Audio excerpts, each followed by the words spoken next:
大的风，我为什么要待在外边？因为船晃得太厉害了，在船舱里晕船。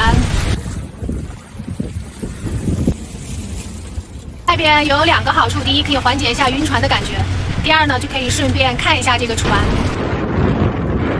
随着风力还有风向的改变，然后这个船呢就会不停地改变它的位置。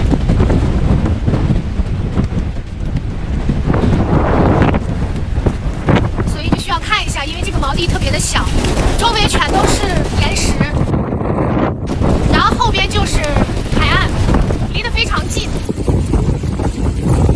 引擎都点着了，就是随时等着，如果要是真的船漂移的话，就得挂上档，然后往前走。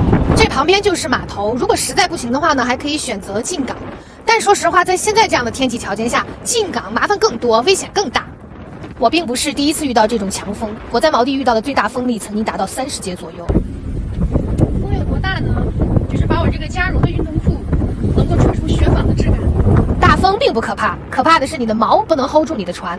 几年前刚刚开始航海生活的时候，在戛纳附近的圣玛格丽特岛下锚，当时就是25节左右的大风，船随着强风一点点的漂移。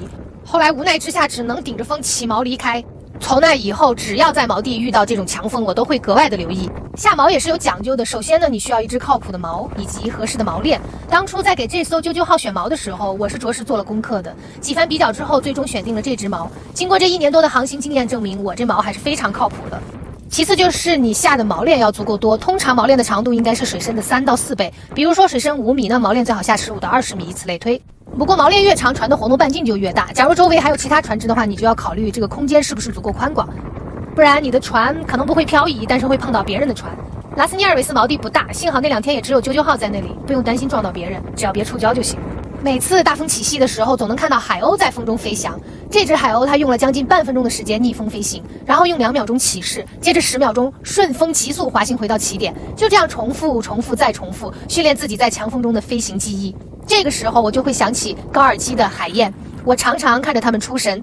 这些鸟儿用小小的身躯对抗剧烈的顶风，训练自己不断的适应强风。这不正如我们吗？在逆境中，唯有不停地拼命往前走，才能使自己更强大。